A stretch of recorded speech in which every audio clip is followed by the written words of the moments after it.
आमच्या उल्हास माझा न्यूज चॅनलला सबस्क्राईब करा, बेल आयकॉन दाबा आणि पहा उल्हास माझाच्या बातम्या सर्वात आधी आपल्या मोबाईल स्क्रीनवर। माझं नाव अभय सोनी आहे। हे माझे वडील आहेत। त्यांना दुपारी मी आणलं दवाखान्यात 4:30ला। इथं मी पाय बोललो पप्पांना असं असं झालंय। मी आलो पण इथं मला काय उपचार व्यवस्थित भेटला नाही। काय झालेलं पप्पांना?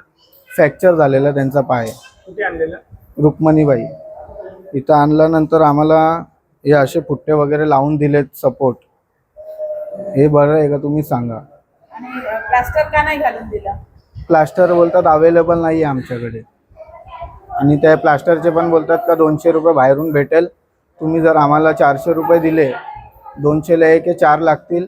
जर आम्हाला 100 रुपयाच्या हिशोबाने 4 प्लास्टरचे तुम्ही 400 रुपये द्या, आम्ही तुम्हाला पूर्ण करून देतो।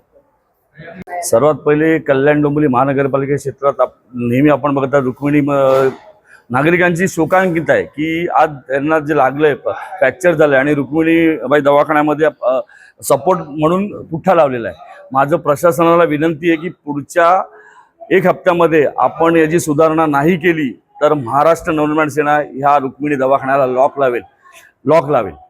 काय नेमकी घटना आहे? काय घडलेलं? हे 4:30 वाजता राम सोनी म्हणून हे माझ्या प्रभागात राहतात। हे रुक्मिणीबाई दवाखान्यात आलेले, तर त्यांना ऑर्थोपेडिक मॅडम डॉक्टर होत्या। त्यांनी त्यांचा एक्सरे काढला। एक्सरे काढल्यानंतर असं समजलं की त्यात फ्रॅक्चर आहे। तर डॉक्टरांनी सांगितलं वॉर्ड बॉयना की यांचं प्लास्टर करून घ्या।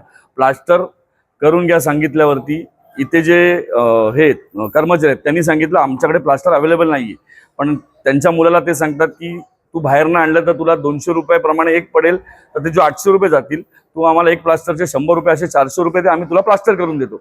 म्हणजे लाखो रुपये कल्याण डोंबिवली महानगरपालिका हे औषधांवरती खर्च केले, पण त्याचा कुठलीही सुविधा नागरिकांना मिळत नाही। आणि इथे फ्रीमध्ये औषधं मिळत होते, तर इथे त्यांच्याकडनं आमच्या उल्हास माझा न्यूज चॅनलला सबस्क्राईब करा, बेल आयकॉन दाबा आणि पहा उल्हास माझाच्या बातम्या सर्वात आधी आपल्या मोबाईल स्क्रीनवर।